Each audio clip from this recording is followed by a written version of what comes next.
Hello and welcome back to White Lines Football. Lewis here today. We are joined by Mr. Bob Taylor. How are you doing? I'm fine, thanks. Good. So, I'm just going to ask you a few questions, really. We've got a few questions off Twitter, ask you about your career a bit. So, I've done a bit of research. I read that you began your career at age 7 at Wotton United. Is that correct? That is, yeah. Yep. So I just sort of wondered, how did you really get into football? Was it a family member sort of thing, or through school, or that sort of thing? I just like going to play with my mates, really. They all started playing football, and we sort of used to go up the park and play together, and sort of joined Wotton Football Club. And sort of grew up through the ages there, playing for Wotton, and playing for Wotton first team, who were in the Old Eastern Counties League then, at the age of 15. All right, yeah. Yeah, so I read that you were scouted against Norwich reserves in a game. Joined Norwich then, is that right? Yeah, it is, yeah. Just a pre-season sort of like friendly on a Tuesday night, and scored a couple of goals that night, and then they tried to sign me to join their YTS scheme. Okay, what was that like then? Yeah, it was okay. It was a bit scary for me because I had to move away from home when I was 16. But you grew up quite quickly, and because you had to, and I spent 3 good years there. Was life good at Norwich then? Yeah, it was okay. I enjoyed it. It was just a shame I kept on a year's pro there. They signed me on a year's pro, and I just wish it would have been a bit longer. They released me at 19, and they wished they would have kept me on. There's sort of like some arguments in the background, but they released me, and I ended up going to Leighton Orient, and the career went from there, really.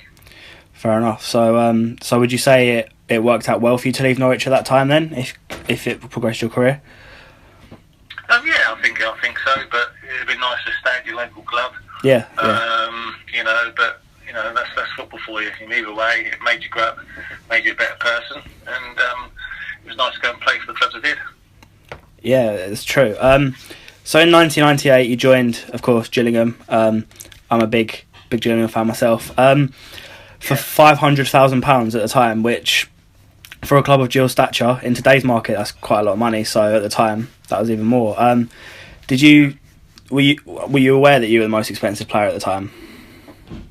Yeah, I was. Yeah, I mean, I come there and sort of Tony Pulis brought me in. I hadn't done a pre-season leading up to that year, leading up to that start of that season, and Tony was bringing me in every day. In the afternoons as well, after training in the mornings, and working in the gym trying to get me fitter. Because I had a sort of tendonitis in my Achilles at the time. Yeah. And I didn't do no pre-season, and I think I was about half a stone overweight, I think, at the time. Oh, right. And I remember myself playing in one of the games and feeling so sick after 20 minutes, I just wanted to get to the side of the pitch and be sick. Oh, really? But he said, you're playing, you're going to keep playing. You know, the players there knew what I could do, and the manager knew what I could do as well. It's just getting myself fit and proving the doubters at the start, what I could do on the full pitch. Yeah, was life under Tony Pulis good then? He was a good sort of man manager sort of thing. Yeah, he is. I mean, he's a hard man. He gets you to play for him. Put it that way. His motivational skills are second to none. You can see that when he went to Stoke and to West Brom, how he's turned. Sort of like you say, not the big clubs, but turned them into a very good club. Very good teams, very good sides, and him. I think they're 8th at the moment in the Prem. You can't argue with that. Yeah. But he's had it at West Brom.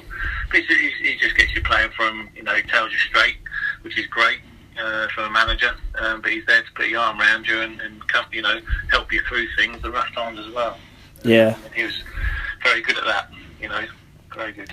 Yeah, I think that shows where he's gone on now. Like you say, he's at West Brom, he's took them forward, he sort of saved Crystal Palace, got manager of the season sort of thing, so definitely a good manager. Yeah, he is. Yeah. Also, being a Gillingham fan, and a lot of our listeners are Gillingham fans as well. So, good look to focus on that a little bit. So your time at Gill's, what was your most memorable sort of moment at Gill's overall? Memorable time. I just think every minute being there, really, because the squad we had was a different breed. They were all sort of like good mates as well as colleagues and teammates on the pitch. It was just a fantastic atmosphere. You could wait to come in training in the mornings. And they just showed in our performances on a Saturday afternoon. If we didn't play well as a team, where you got the results, whether it was ugly or not, where you got the results, and not a lot of teams used to want to play against us. Yeah. And bumped into a lot of supporters now. They turn around to that's the best Gillingham team they've seen down there for a lot of years. And it's just the camaraderie between us. It's the best thing. We've got a great team spirit, and the manager you want to play for as well. And it's just everyone just wanted to win, everyone wanted to train, everyone wanted to play. Nowadays you get players that get a little niggly injury. Oh, I can't play today, or I can't train. Yeah. But back then, different breed nowadays. But back then, you wanted to play, so you'd get through things. Yeah. Just to play on a Saturday afternoon or a Tuesday night. And it's just being involved with the club. The club's a good club. Yeah. It's a shame how things have gone this year. Yeah. But it's just the times, Wembley, playoff semi-finals, scoring 5 at Burnley, scoring 2 hat-tricks on the Saturday and the Tuesday, against Wrexham and Bristol City. Yeah. It's just fantastic. Yeah, I was going to ask you about the famous 5 goals in one game. My dad always mentions it to me because I wasn't around then, but my dad was. Which was your favourite out of the 5? I don't know, really. Just 3 points was good enough for me. Yeah. And then, one goal would have been all right to get 3 points, but yeah, it was just a surreal day, really. But it's just one of them days where you hit everything that go in. Yeah, must be a good feeling. Every goal that I scored, no matter whether it comes off the knee or whatever, it's still a goal. Just every goal was special, so I can't really say, one of the 5 it was the best because scoring a goal was the best thing ever. Yeah, that's true. So you mentioned Gills this year. Have you been following them at all since you left the club, or? Yeah, I follow all the teams I play for, really. All the ex teams. But as far as I get on, it's a shame how things have gone. I think they've been left sort of like hung in the sort of air to dry, or out to dry, because he's inherited the team. He wanted to build his team. You can't build this team in 3 or 4 months. That's for sure. You need at least 2 years to build a team. And it's a shame how they're gone. But hopefully, I don't know what's happening whether he's staying or he's going, or what's happening at the moment. I hope they do keep him on and give him that chance to get it right. Yeah, I think they are in talks, aren't they? Because he's out of contract and he's got a plan he wants to show Paul Scally and stuff like that. So we'll see what happens with that. But I think I'm right in saying you came back to Priestfield either last season or season before as a legend before a game. Yeah. Yeah. What was that like for you? People singing your name again, stuff like that.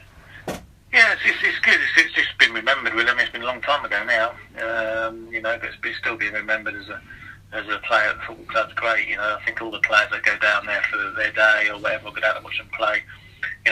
We all miss playing. Yeah.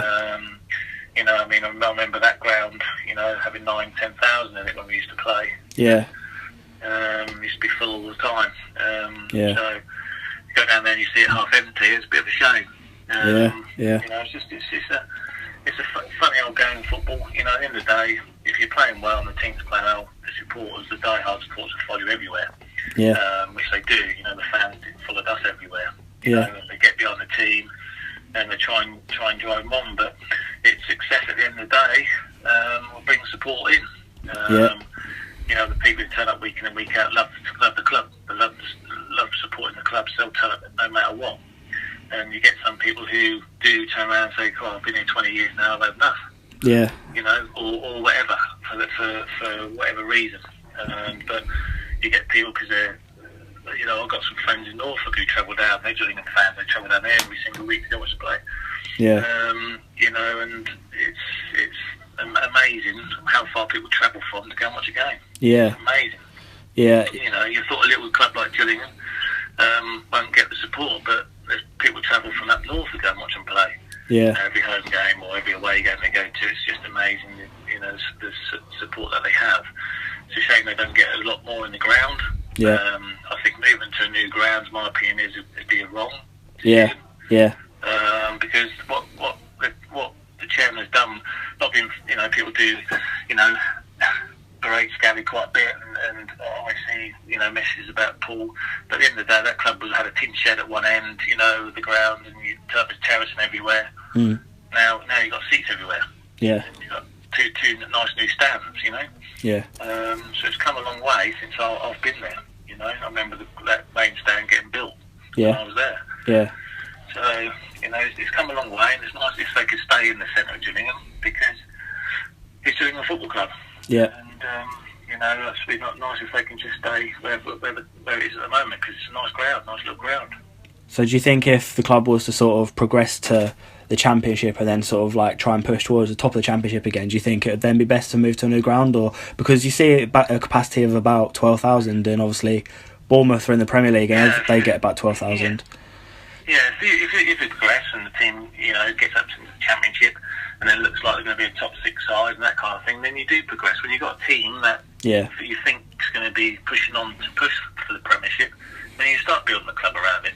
Yeah. You know, there's no point getting a 25,000 odd seat stadium and you're in Division 2. Yeah. Or League 1 or League 2, do you know what I mean? Yeah. There's no point. You know, you wait till you've got your team together and that team can push on and in the Championship and do well in the Championship. Now you look like we've got to get these players in, we've got the money to do it, so let's push on another level. But that's down to the chairman and directors to see, you know, what direction the club's going to go in, what manager's going to be in charge. Yeah. And hopefully it'll be AD who can push the team on with his coaching staff and push it the right way. Yeah, I think noticeably at this level, 2 of the stadiums I've been to in the last couple of years, the Rico in Coventry and obviously the Valley in Charlton, and they obviously used to be bigger clubs, sort of in terms of where they are, but the stadium was next to empty because of where they are now. And I think if you're looking at Gillingham and they're sort of like only half filling it, you got to wait till you progress to get the stadium plans, because obviously he's been talking about it, hasn't he? And I mean, it's down to the chairman as what he wants to do at the end of the day. I just think it'd be a wrong move. So everyone's got opinions and everything. Everyone's entitled to an opinion. I just think they'll miss that little atmosphere there, a bigger ground and that kind of thing, you know. And it'd just be a shame if they did move out at this moment in time. There'll be reasons why Paul wants to move, or the directors want to move, the club want to move. That's there. They know what they want to do. So it's down to them at the end of the day. But we're all entitled to opinions, so. That was mine. Yeah, I'd agree with you. So you mentioned the fans and sort of atmosphere and stuff. How would you describe your sort of personal relationship with the fans? Because obviously you got the chant, you got the nickname Super Bob, that sort of thing, in the Rainham End. Yeah. How would you sort of describe your relationship while you were at Gillingham? I hope it was after my dodgy start. Hopefully it was all right. You know, I've got fans player, sports player of the year, should I say, and the players player of the year. So that, you know, that was you know, that year was superb for me. At the start I got off to, I knew I was just have to get myself fit for that year, for the start of that season, and I did. And you know, I went up and scored 20 goals and enjoyed my time. Carl Sarber come across to join us as well. We were at Brentford together, and we just hit off again from there. You know, but the fans were superb towards me. You know, things that make you feel welcome. The best thing ever is make the player feel welcome. It makes you you can try different stuff, and you feel confident enough to go and do that. But you're not scared to make that mistake. You're not scared to do that 30-yard shot just in case it's a corner flag. You know what you can do already. Do you know what I mean? So that you know, they know what kind of player you are. So it wasn't that you can free yourself up to go and try stuff when you're sort of like having a rough time, and you know, the supporters do get on your back a bit. Other clubs, I'm not saying just in June, they get on your back a bit. You're scared to do stuff. You're scared to go get the ball. You're scared to have a shot. You're scared to do stuff. Just in case you mess up, they get on your back even more. So it's a fine line between, you know, the supporters taking to you and not. At the start, they didn't take to me, but that wasn't everybody, because there's a lot of people coming up to me after games. We know what you can do, Rob. You know what you can do. Wait till next event to get yourself fit. But then the ones that are a bit blind turn around and say, "Oh, you're rubbish. You're wasting money. You are. What are you doing it for?" You know, this kind of thing. So you've got to put it on the back of your mind. You know, and get out there and prove them all wrong, which you've got very broad shoulders to do. And I did that, and they started to appreciate me, and I'm glad I could get myself fit and show them what I could do, and so they could appreciate me more. And you know, I thank them for that, for appreciating me as a footballer. Yeah, definitely. I think you still got that legend status at the club, which is obviously really good as well. Moving on from Gillingham very, very temporarily, you went to Wolves. And this is just going off something I've read, but I've read that you had some injury problems while you were at Wolves. You talk through that? No, I did. I had a lot of problems there, which a lot of people don't know about, really. You know, just I went to Man City, and we got promoted to Premiership. Yep. And every time I was sort of fit enough to play, Joe Raw would play me. Yeah. Flying pre-season, and then my ex-wife was upset about living up north, so we had to move from the club and move further south. Yep. That's the reason why I left Man City, which no one knows about. Okay. Do now. So that's the reason why I left Man City, because it wasn't about Palo One Shop coming in and off that, because I played up front with George Weir all pre-season. Yeah. So, and it was about a week before the season started. I moved to Wolves because it was further south, and my wife was unhappy up north. She wanted to move further home. Yeah. Home. So that's the reason why we left Man City. Went to Wolves and played. I don't know what it was. First couple of games of the season, and then I started getting calf problems. I had to come off after 20 minutes of the game because my calf went into cramp. Okay. And they couldn't get out of cramp. And the next day I'd come in for treatment and my calf would be black. They bust all the blood vessels. All right. Okay. Then I started getting pains in the other calf and things like that. Yeah. And I had my gallbladder removed as well, an operation to remove that. Yeah. Because I was getting stomach pains and things like that. So Yeah. it took me 6 months to diagnose that. So I had that to deal with as well. And I was out for about 6 weeks with my calf, so I started the operation, come back, tore my hamstring. All right. Yeah. And then I had a slight tear in my Achilles after that, and I come back from that. So being sort of 32, going to 33, I had 2.5 years left at Wolves. I phoned Mr. Moxie up, Jez Moxie, and told him I weren't coming back because I said to him I weren't getting paid for not doing nothing. Yeah. Yeah, that's fair enough. Yeah. And the fans were getting on my back because I only played 8 games in 2.5 years, and when I come on the pitch and went off, they were going to waste money and this kind of thing, but they didn't get to see the best of me like everyone else has. Yeah. Yeah. And I said to Jez, look, there's no point you paying me money for me playing 8 games in 2.5 years. I said, I'm not doing it. He goes, what do you mean? I said, I'm not doing it. He goes, you're the first player that's ever said that to me. I said, I'm not paying. He said, just give me some money, pay some of my contract up and I'll go. He goes, you're joking, aren't you? I said, no. I said, I'm not playing. That's me finished. I'm not playing anymore. Yeah. So he faxed through me amount of money, and I just signed the form, sent it back, faxed it back. And that was sort of like half of what I was due coming in, so I saved the club some money that side. Fair enough. Yeah. And also then I had Tony Pulis on the phone with Stoke, come up here and train up here, and I went up and trained with them, and I was up there for about 8 months trying to get myself fit and that, and still breaking down with stuff, so I called it a day. Yeah. So that was it, but not a lot of people know what went on at Wolves either. The supporters don't know what I went through there. Yeah. And it was sad because I used to follow Wolves as a kid as well. Because I used to love Wolves. It's like watching Steve Bull play. Yeah. And, the way Bull was playing, the Wolves support they had and that there, and I was gutted when I was getting stick off the supporters there because I wanted to do well, but I couldn't do it because my legs, my calves wouldn't let me. Yeah. I'm still getting problems with them now, my calves. Okay, so, yeah. I play in some little sort of like veteran games, and I last about 20 minutes. I have to come off because my calves are killing me. So, yeah. Yeah. So yeah, it's a shame, really. But there you go. That's fair enough, though. If you sort of said that saving the club some money as well. Yeah. Well, you couldn't believe it at the time, but I'm not that type of person. Just keep taking money. Yeah. For not doing nothing. I wasn't doing anything for the club, so what's the point? Yeah. In continuing. Fair enough. So you did temporarily go back to Gills after you left the club permanently. 2001 to 2002. I left to go. I went on loan. I was having my calves done to get myself fit. Yeah. Yeah. I only started about 4 or 5 games. I think I played. They put me on right midfield or left midfield. Okay. Yeah. And I went there, and I didn't enjoy it one bit. To be fair. Fair enough. I wanted to play up front, but yeah, understandable. Yeah. Kind of had different views. So yeah. At the time, and no, I didn't want to. At the time, I didn't want to come back because I knew I wasn't fit enough to play. Yeah. So I didn't want to come back down there because of that situation. I didn't want to come back and let the club down. Do you know what I mean? Yeah. So I decided to, in the end, Wolves said, right, we want you to go down there. When you go here, you go on loan there. He sent me to QPR. I didn't want to go there either. Just wanted to jack the whole football thing in because of the injuries. They were forcing me to go places I didn't want to go. Yeah. I'd love to go back to Gillingham if I was fit, Yeah. Enough. Yeah. But I weren't fit enough, so I'm not going to be that type of player who turns up and gives 50% all or you're 50% fit. I'm not going to lie to people. And, you know, and I just said I'm not fit enough to play. So, you know, I didn't want to go. Yeah, especially after such good times at the club before that as well.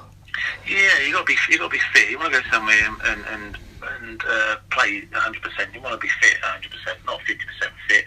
Yeah. You can't play 100% then. So, and you're just letting yourself down. You're letting all the sport down. You're letting the managers down.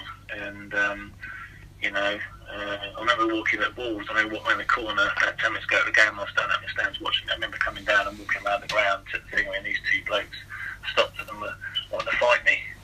All right. these two supporters did. All right. I just turned around and said, "What are you on? What do you want to achieve by having a go at me?" Yeah. I said, "What are you going to achieve by it?" They said, "Well, you're a waste of money. You are. You're a waste of money." I said, "It's your opinion, mate." I said, "No, I'm not a waste of money because I've played 8 games in 2.5 years." I said, I won't be here much longer. I walked off. Yeah. And, yeah, that was it. Because I was just turning up watching games. I was going to treatment in the morning for a couple of hours and going home. It's just not right. Yeah. Not right. I wasn't enjoying it. Yeah, I know what you mean, yeah. Enough was enough.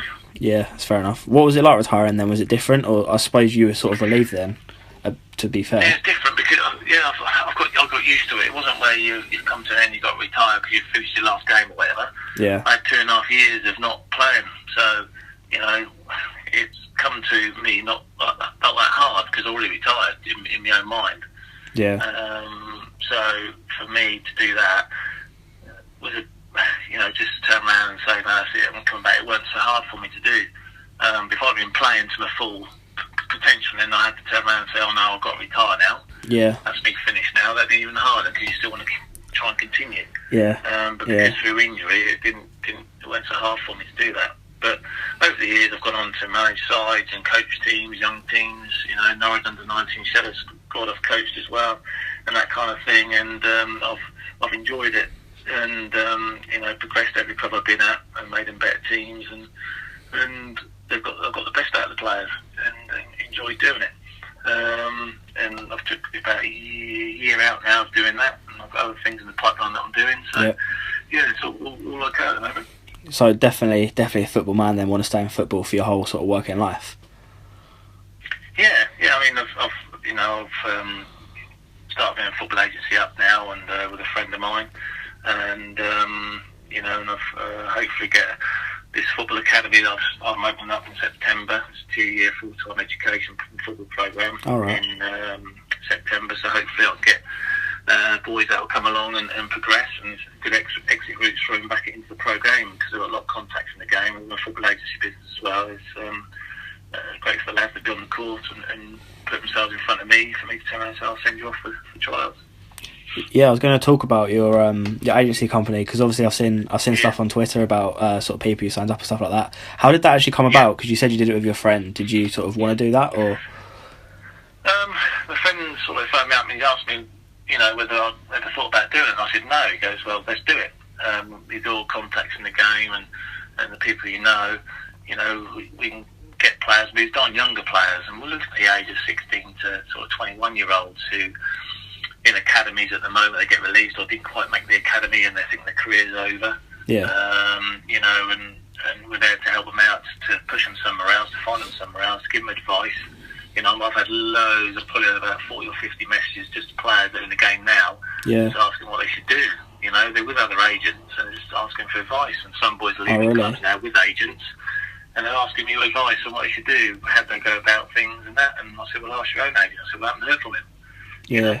And so I don't get why these agents don't speak to their players, very much. Yeah.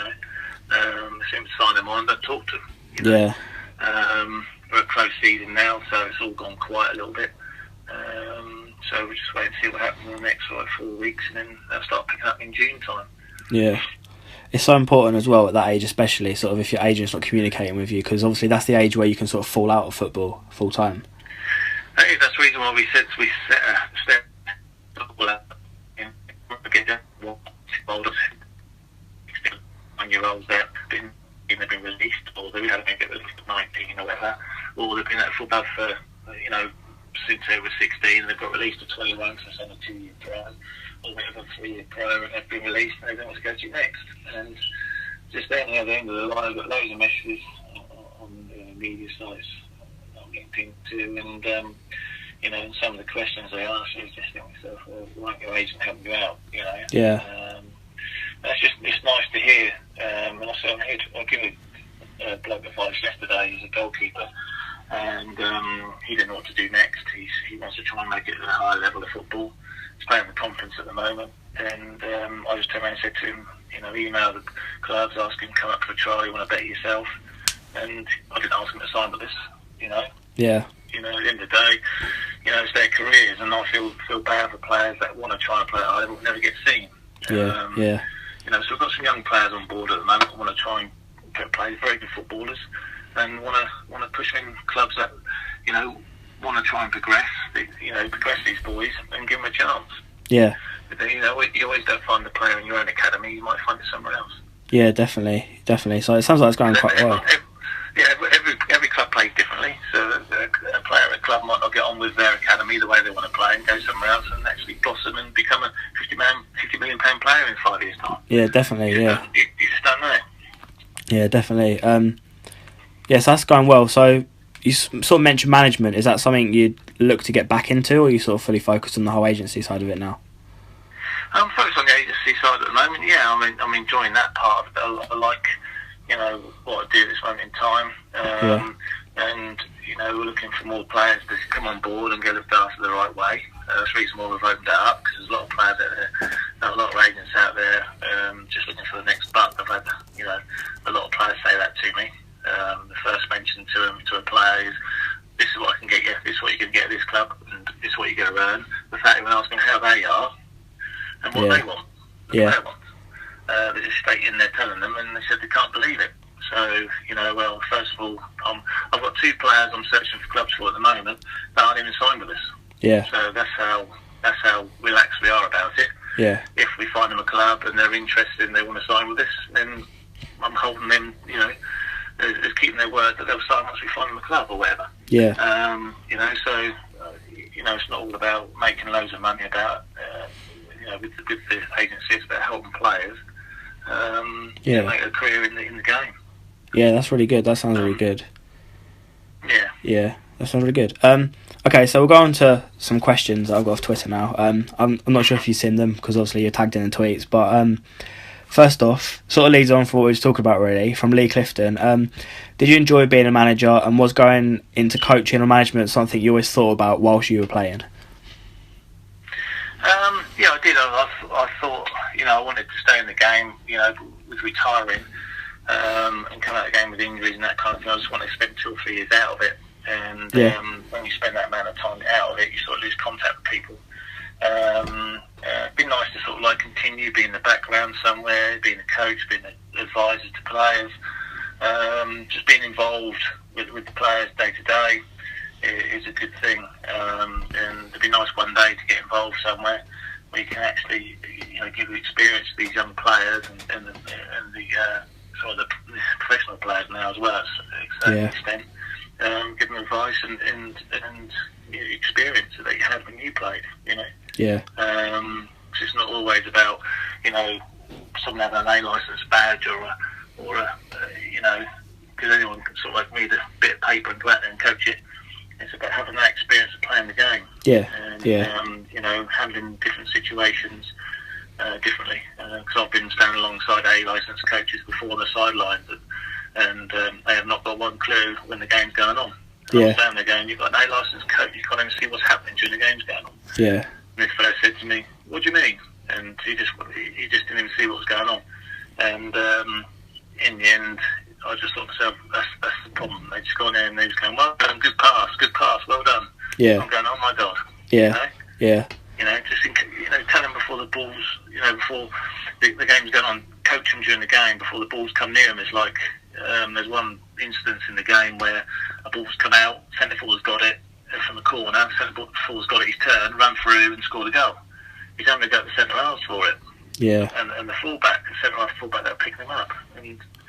And they're going, I said, well, you didn't tell him to get in front and one get behind when the ball comes out, the first man gets there before the centre forward. Yeah. And he was like, well, they should know that. Well, no, they're not. They're 16, 17-year-old lads. Yeah, so the coach is for. You should be coaching that. You should be telling them as the game's going on. Yeah. But, you know, and he's going, I've got my A licences going. I've got my A licence. And I'm thinking, oh my God. Yeah. I'll give it to you because I felt sorry for you, I think. Yeah. But anyone can read a bit of paper and go and put a coaching session on, I'm afraid. Yeah. And that's my opinion of that. And that's how it is. You can't be experienced with the game. And it's same with academy stuff. There's certain people involved in academies now. I mean, some of them kick the ball before their lives or just play low level football. Yeah. And but can coach. And it's not all about coaching. You know, coaching goes out the window once you get on the pitch. Yeah. You know, coaching is your set pieces, is your coaching side of it. You can do a little bit of phase of play with how you want to play that day, but when that game comes along and the other team's playing 70-yard balls up the pitch and you can't get it down and play, you need to change where you're going to play. Yeah. So you need to plan A, plan B, plan C, and you need to change that as the game's going on. And if you can't do that, you know, don't bother being a manager. Yeah. Simple as that.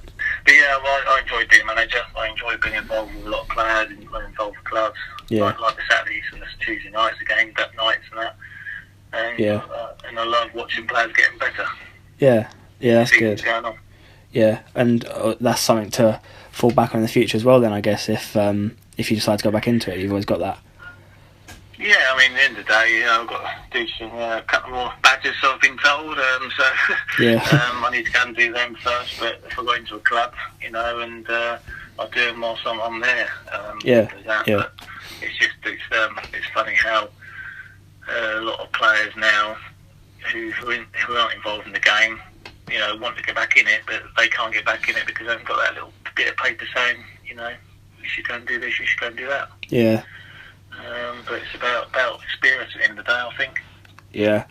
Yeah, I completely agree. So, next question is from GFC Blue. He says, at any clubs you were at all in your whole career, who was the hardest, so sort of tough man, defender you've ever faced? I would say Andy Morrison at Man City. Yeah. He's a strong boy, Andy. Yeah. Very tough mentally as well. Yeah, that's key, isn't it? Yeah. He's strong as an ox. Yeah, he's strong as an ox, and he's a winner as well. So I'd say Andy Morrison is the hardest player I play against. Fair enough. That's good. Jules in the Blood asks, if you and you mentioned Carlos Arbor earlier, if you and Carlos Arbor were playing at your peak in today's market, how much would you each be worth? Oh, I don't know. I don't know how much we're worth now. If Scott Hogan gave a 10 million quid from Brentford, yeah. You know, that surprised me, that amount of money. Yeah. I've seen him play a lot of times this year, and he's gone for that amount of money. Yeah. You know, I was very surprised at the amount, but Villa paid it, so you know. Yeah. I don't know, to be honest with you. It's all yours. What the club wants to pay for it in the day. Yeah. That's simple as that. If you're worth 10 million quid, they'll pay it. If you're worth 5p, they'll pay it. Yeah. You know, it depends what the club is buying you. Thinks you're worth. Yeah. Yeah, I was watching a video yesterday and they were sort of talking about the club itself as well. So they were talking about Ousmane Dembele at Borussia Dortmund, and they're sort of like a £15 million price tag, and then they're like you mentioned Scott Hogan, it's only £5 million less. Like, it's sort of different for British clubs as well.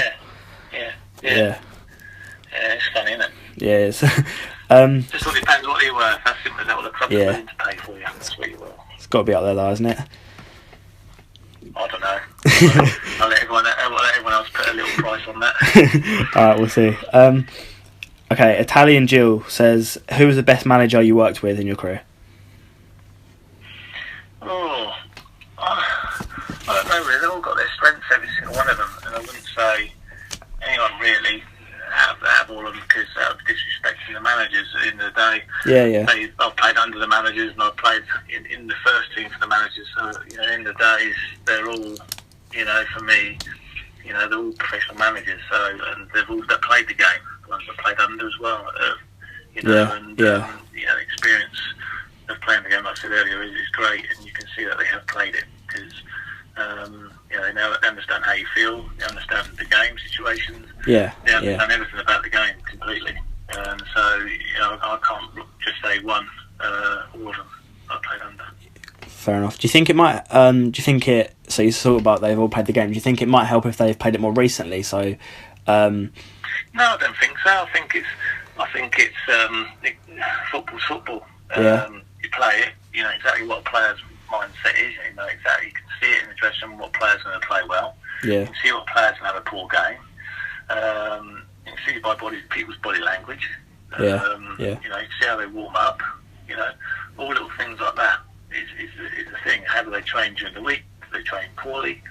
You know, all little things like that. You know, managers can see. Yeah.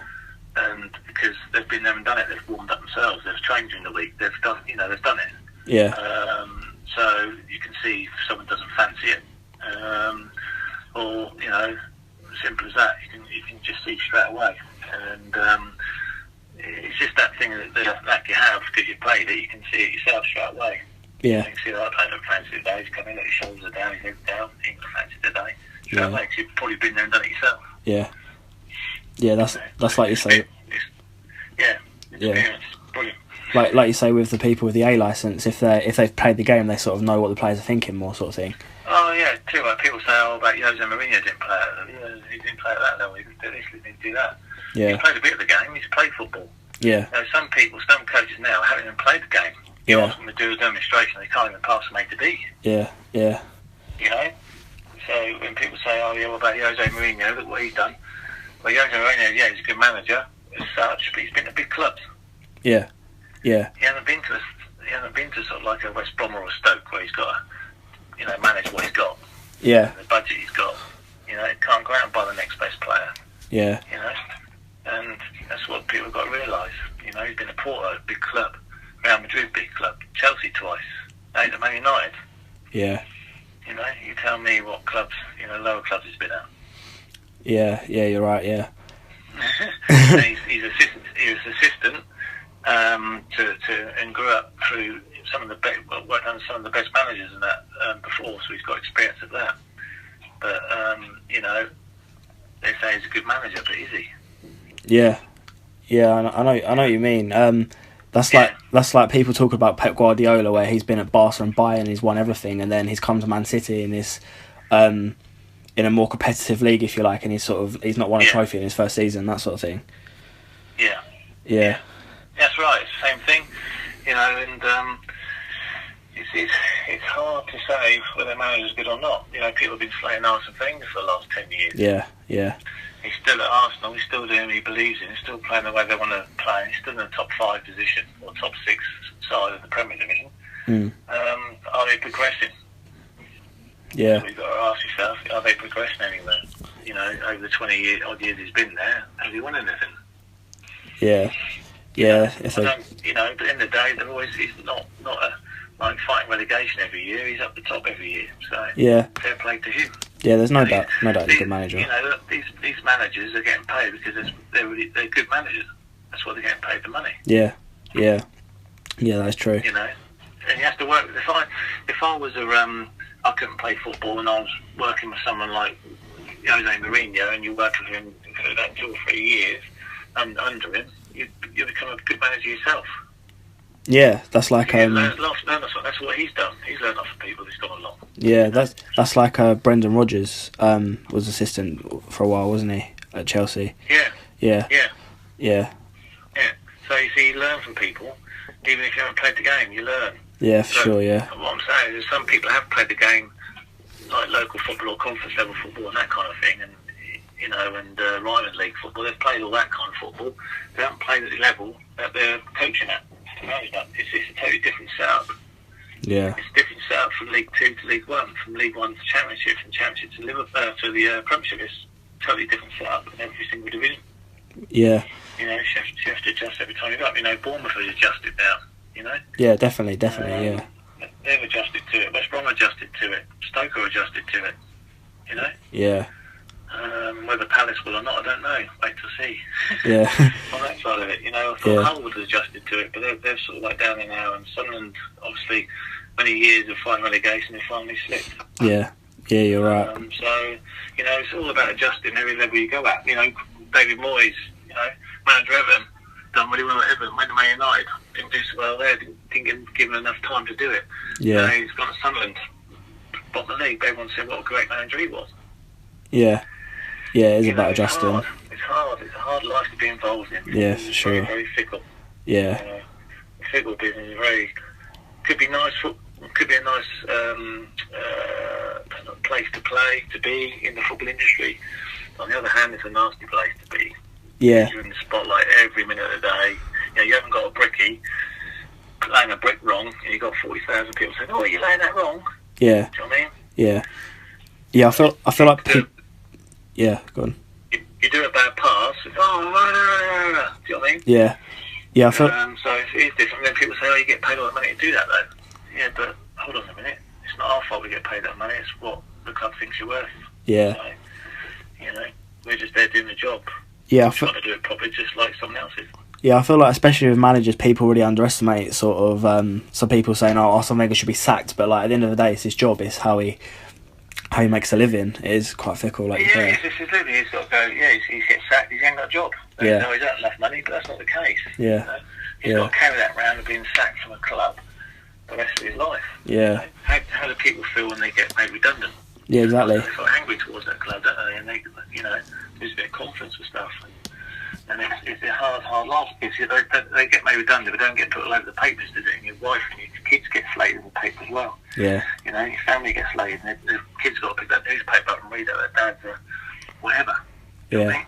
Yeah. Or the kid go to school and the kids go, "Nah, dad got sacked," and all this kind of thing. Yeah. Yeah. Getting ribbed on the other supermarket. The abuse you get thrown at you.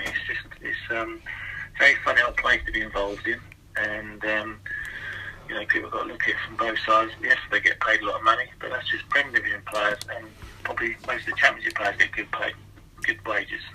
League 1, League 2, people who played non-league and got a job get more money than League 1, League 2 players, some of the clubs. Yeah. So, they're just out there because they're good enough to play professional football, but the boys that are working and playing conference football probably get more money. Yeah. Yeah, that's right. Yeah, I don't want to, obviously, I don't want to drop you in it too much, but with the whole Justin Edinburgh being sacked from Gillingham last season, and then I don't know if you're aware, but Paul Scally sort of said that he put a good word into Northampton about him, but he didn't receive a thanks or anything. But I thought that was sort of fair enough because he sacked him. Do you know what I mean? Yeah, just like that. It's a funny old business.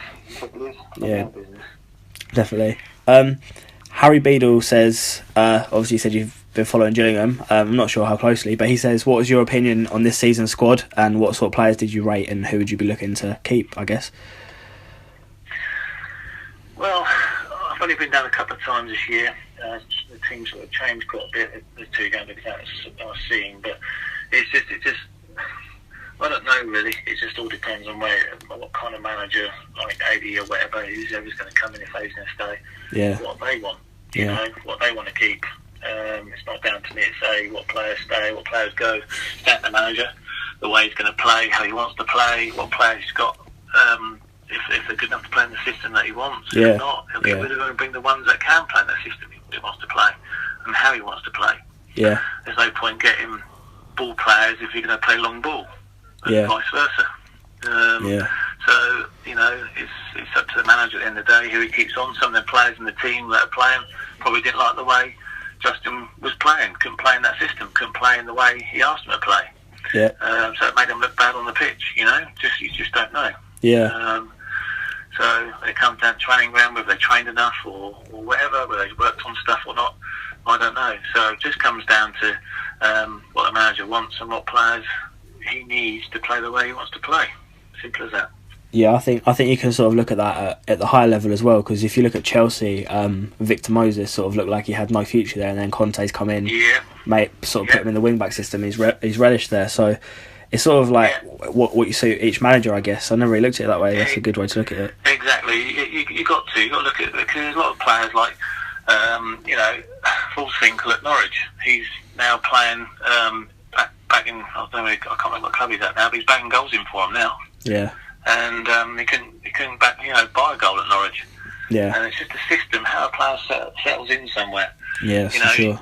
You get a player who can't score goals at Benteke, can get Liverpool's team, Palace, and he's banging goals in. Yeah. And it's just, and he's playing really well, and it's just what system suits that player. Yeah. Liverpool play for the ball on the floor. Big Sam's getting the team playing a bit direct. Yeah. But it suits Benteke. Yeah, he'd be all over that, yeah. So it all depends what the manager wants and what type of player he wants to bring in to do that. Yeah. You know, it's like Mark Hughes a little bit. They play a bit of football. They like going direct sometimes. That's what they do on Peter Crouch. Yeah. Yeah. You know, you can mix up a little bit with a big man up top. Yeah. So it all depends on that manager, how he wants to play, what players he brings in to play that system. Yeah, completely. Yeah. Mark Walder asked 2 questions. He says, who did you look up to when you were starting out playing football? And do you think you would have suited the game as it is now? Who I looked up to? I looked up to Kenny Dalglish was my hero when I was a kid growing up. Oh, yeah. Yeah. And Ian Rush, because I'm a Liverpool fan. Yeah. And I followed them since I was knee high. So, yeah. You know, to be them 2, and obviously, you know, I followed Steve Bull at Wolves as well when I was, you know, getting into the footballing world. And, you know, he scored a lot of goals, and I used to watch what he does, he runs and that kind of thing, watch on Match of the Day and things like that. And that's what I said about the Wolves thing. A bit disappointed on the club on that side of it. Yeah, yeah. Yeah, so it's them 2 really. Fair enough. What was the other question? Do you think you'd have suited the game as it is now? I don't know really, because it all depends. It's hard to say because you know you play at different clubs and like I said, they play different ways, and it all depends on how the club wants to play. I might suit Crystal Palace, you know, I might suit, you know, Man City or Chelsea, but you just don't know. You know, but I can't answer that question because the game's moved on so much. It's a lot quicker. Yeah. But I don't like all this pass rubbish. Yeah. I don't get it, because in the goals, you know, the other end of the pitch, why try and play in your own area? Yeah. Get it forward and play in the last third. On the second balls, that's what I say. Let's make the game more exciting again. Yeah, yeah, fair enough. Not playing on the wing then. You wouldn't want to play on the wing. No. No, back up front. I'd rather just it's you know, Tottenham have been playing well this year as well, but I just feel that there's a lot of players get missed in games, and I just think it's not enough goal action for me. Yeah. You know, you might go through a game where there's about 6 shots on goal. Yeah. If you could go back many years ago, you know, when you're playing long ball football and that kind of thing, and you probably get 20 odd shots on goal. Yeah. Because you're getting the ball forward early and getting, you know, any knockdowns, you pick up the second ball and you play from there. It's more exciting football. And all this pass across the pitch and cross that side and pass back across that side and lose it, team go through and then they score. Yeah. No, I don't get it. 'Cause it gives teams a chance to drop in. Yeah. Defend it. Yeah. And you've got to try and pass your way through it. Yeah. You know, get it forward and see what happens. Are you more of a 2 up top man then in terms of formations? You like? No, I like 3 up front me. Yeah. Yeah, fair enough. Yeah. I like a 4-3-3 formation me. I love that. Yeah, nice one. I like getting the ball forward up top and let the knockdowns, you know, a certain way. I've got the under 18 boys at Norwich playing, and we play a little bit once the game's stretched out, but the ball goes from A to B as quick as possible. Yeah. So at the end of the day, you can't score a goal 70 yards from you know, their goal. Yeah. Get the ball forward early and play from there. Yeah. Old school. Yeah. Yeah. But a lot of teams, a lot of clubs now try and play football, but they can't. Yeah. Yeah. I feel like... You know, they can't. Yeah, I was going to say, I was watching Liverpool. One could go one way only, you know, and you might have a team that might not be able to defend as a team. And the other team that's good attacking, why not play to strengths? Yeah. Yeah, I feel like you talk about the passing thing. You say you're a Liverpool fan. Did you watch against Southampton yesterday? Did you watch the game? Yeah. Yeah, it's sort of hard to break down, sort of thing. Do you know what I mean? They don't really have a plan B, do they? Yeah. No target man. There's no big man as such to bring in there. You know, you need a hustle and bustle like a Carroll, or a Crouch, or something like that, or a Benteke up top when you need them. Do you know what I mean? Yeah. There's always pass stuff, but teams can just sit and break that down all day long. Yeah. Like Southampton did. Yeah, exactly. You know, and they shut up shop. It's hard to break teams down like that. And it's nice where you can get the ball out, keeper gets it, kicks it early, and then you go from there. Yeah. Spread the game out more. Just kind of make more of an atmosphere, you know, because I bet the Liverpool yesterday Saturday, this is boring. Yeah. I was sitting there. Years ago when his balls are whacked forward and there's people jumping around trying to fit the ball on, centre half's coming through and heading it, and then there's smashing someone in the middle of the pitch to get the ball in midfield and winning it, and then it goes out wide, it comes back in the box again, and all that stuff. And now it's just like pretty passing. Yeah, I know what you mean. It is a lot more boring to watch. Liverpool had 65% possession yesterday in 3-0. You can't win games by possession. Yeah, that is true. You know. Yeah. You know, you can't win games by that, and they've had the most possession of any side in the whole football, in the whole Premier League, and you know, and what's the point of that? Yeah. Sitting fourth, you know. Yeah, no matter how pretty it looks, it's not gonna always score goals. No, it isn't. No. Yeah. It doesn't. You could do all the best play in the world and that, and it falls on the edge of the box, you know, and you got to go back again. Yeah. You know, it's frustrating to watch sometimes. Yeah. I don't watch much football on telly anymore because it does get boring. Yeah, completely. Yeah. I watch the old games where you've got hustle and bustle and elbows flying around everywhere. Yeah, people getting back up after they've been taken out, exactly. stuff like that. And they're getting clattered and things like that. Yeah. It's too much on passing these days, and Yeah. it's all right. But if you got players that can do the passing stuff, then it's fair play. But if you can't, you need to work to your strengths. Yeah. So the final question that we've got time for, that we haven't really answered, I guess, from Dave Miller. He says, what current Gills player would you have loved to play with? Current Gills player? So maybe a striker or really, Bradley Dack.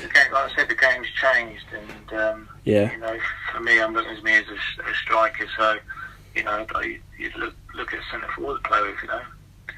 Yeah, Cody McDonald, those sort of people. Cody McDonald would be the one who'd probably score a lot of goals. Yeah. You know, playing for me and that kind of thing. Yeah, definitely. That's how he's thrived, really. But, yeah. Huh? That's how Cody McDonald's thrived, really, playing off people rather than playing on his own. Yeah. Dropping and getting it and feeding him through and that kind of thing. Yeah. But you know, it's hard because, like I said, the game's changed a lot, and you know, it's all on pass now. When we play with Tony, get the ball forward in the other half, he said, then we'll play from there. Yeah. And he's still doing it now and getting success from it. So, you know, if he had quality, you know, I'm not saying West Brom players aren't quality because they're Premiership footballers, but if you know, the money to spend and that, he could be just as good as Jose Mourinho and the rest of them. Do you know what I mean? But he's done it from scratch. Yeah, definitely. You know, he's got a side there which you can say on paper is mix and match team, but there's good players in there. Yeah. You know, you put them up against the Chelsea and Liverpool, just see how good West Brom's done this year, you know? Yeah, definitely. They're doing well to be sitting there pretty in 8th, really, aren't they, in the Premier League? Oh, yeah, of course they are. Yeah. You know, you wouldn't have said that at the beginning of the season, you'd have thought they didn't fight relegation, but that's how good he is. How good he is. Yeah, definitely. Yeah. So, I think we're finished there. So, thank you for that, Bob. That was really good. Thanks a lot for coming on. Thanks a lot. So, everyone listening, I hope you enjoyed. Please like, subscribe. You can follow TG Inspire or Bob on Twitter. Have a look at the agency on there as well. Please like, subscribe. Thanks for watching, and goodbye.